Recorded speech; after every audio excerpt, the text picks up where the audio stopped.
12th படிச்சிருந்தாவே உங்களுக்கு ஜப்பானில் visa கிடைக்கும்னு சொன்னால் நம்ப முடியுதா? வாங்க அதை பற்றி இன்றைக்கி முழுசாக வீடியோவில் பார்ப்போம். ஹாய், நான் ஜெகன். இன்றைக்கி டே 5 ஆஃப் 30 டே சேலஞ்சில் டிஐடிபி விசாவை பற்றி ஃபுல்லாக பார்க்கலாம். டிஐடிபி விசானா என்னன்னு பார்த்தீங்கன்னா, இந்தியாவிலேருந்து நீங்கள் ஜப்பானுக்கு வந்து ஜப்பான்லேயே ட்ரைனிங் எடுத்துகிட்டு அந்த ட்ரைனிங்க்கான சம்பளமும் வாங்க முடியும்.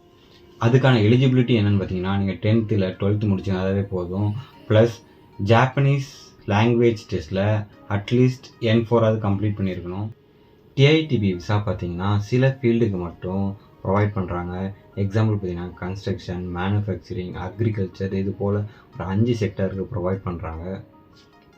சேலரி பார்த்தீங்கன்னா 1 லேக்லேருந்து 1.2 லேக்ஸ் வரைக்கும் கிடைக்கும்.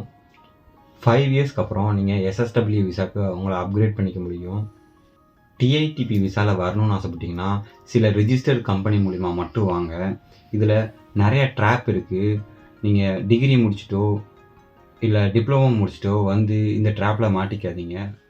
என்னோடய பெஸ்ட் அட்வைஸ், 12th முடிச்சுட்டு மேலே உங்களால் படிக்க முடியல, ஒர்க்கு போகணும்னு நினச்சிங்க அப்படின்னா இந்த விசா வந்து நல்ல ஆப்பர்ச்சுனிட்டி.